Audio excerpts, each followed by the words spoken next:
ಇವತ್ತು ಬೆಳಗ್ಗೆ ನಾನು ಮನೆಯಿಂದ ಬರಬೇಕಾದ್ರೆ ಇಲ್ಲಿಗೆ ನಾನು ನೀನು ಕೂತ್ಕೊಂಡ್ಬಿಡು ಮನೆಯಿಂದ ಹೊರಡೋದಕ್ಕಿಂತ ಮುಂಚೆ 500 ಜನ ಮನೆ ಮುಂದೆ ಇದ್ದಾರೆ.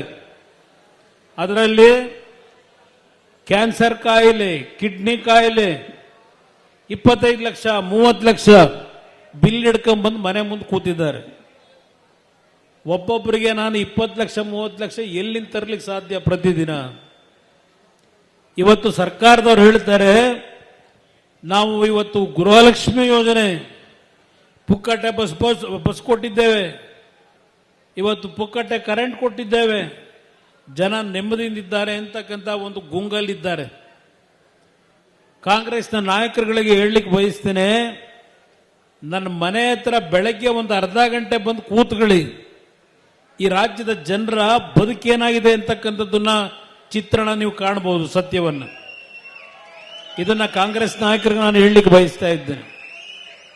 ಇವತ್ತು ಮನೆ ಹತ್ರ ನನಗೆ ಬೆಳಗ್ಗೆ ಇದ್ರೆ ಮಕ್ಕಳಿಗೆ ಫೀಸ್ ಕಟ್ಟಲಿಕ್ಕೆ ದುಡ್ಡು ಇಲ್ಲ, ನಮ್ಮ ದುಡಿಮೆ ಇವತ್ತು ನಮ್ಮ ಮಕ್ಕಳನ್ನ ಓದ್ಲಿಕ್ಕೆ ಆಗ್ತಾ ಇಲ್ಲ, ಆಸ್ಪತ್ರೆಗೆ ಖರ್ಚು ಮಾಡಲಿಕ್ಕೆ ಈಗಾಗಲೇ ಸಾಲ ಸೋಲ ಮಾಡಿದ್ದೇವೆ, ಮನೆ ಹಾಳು ಮಾಡ್ಕೊಂಡಿದ್ದೇವೆ, ಬ್ಯಾಂಕಲ್ಲಿ ಸಾಲ ತಗೊಂಡಿದ್ದೇವೆ, 2 ಲಕ್ಷ ರೂಪಾಯಿ ಸಾಲ ತಗೊಂಡಿರೋದಕ್ಕೆ 13 ಲಕ್ಷ 14 ಲಕ್ಷ ಕಟ್ಟು ಅಂತಾರೆ.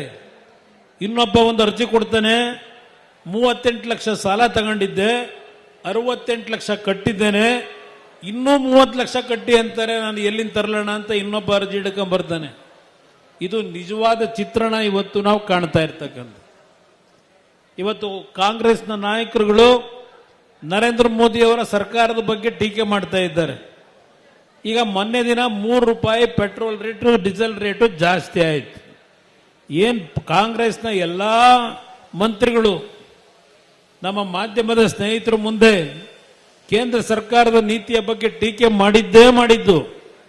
ಆದ್ರೆ ನಾನು ಸಿದ್ದರಾಮಯ್ಯನವರಿಗೆ ಕೇಳಲಿಕ್ಕೆ ಬಯಸ್ತೇನೆ, ಕಾಂಗ್ರೆಸ್ನ ಮಂತ್ರಿಗಳಿಗೆ ಕೇಳಲಿಕ್ಕೆ ಬಯಸ್ತೇನೆ, ಈ ಕಳೆದ 3 ವರ್ಷದಲ್ಲಿ ವಿದ್ಯುತ್ ಶಕ್ತಿಯ ದರವನ್ನ ಎಷ್ಟೇರಿಕೆ ಮಾಡಿದ್ರಿ, ಬಸ್ ಪ್ರಯಾಣ ದರವನ್ನ ಎಷ್ಟೇರಿಕೆ ಮಾಡಿದ್ರಿ, ಅಲ್ಲಿಂದ ಸಾಯಂಕಾಲ ನಮ್ಮ ಶ್ರಮಜೀವಿಗಳು ಕೂಲಿ ಕಾರ್ಮಿಕರು ಕೆಲಸ ಮಾಡಿ ಮೈಕೈ ನೋವಿಗೆ ಅಂತ ಹೇಳಿ ಸರ್ಕಾರ ಕೊಡ್ತಕ್ಕಂಥ ಯಾವೊಂದು ಮದ್ಯದ ಬಾಟ್ಲುಗಳು ಎಷ್ಟು ಬಾರಿ ನೀವು ದುಬಾರಿ ರೇಟನ್ನ ಇವತ್ತು ಹೆಚ್ಚುವರಿ ಮಾಡಿದ್ದೀರಿ.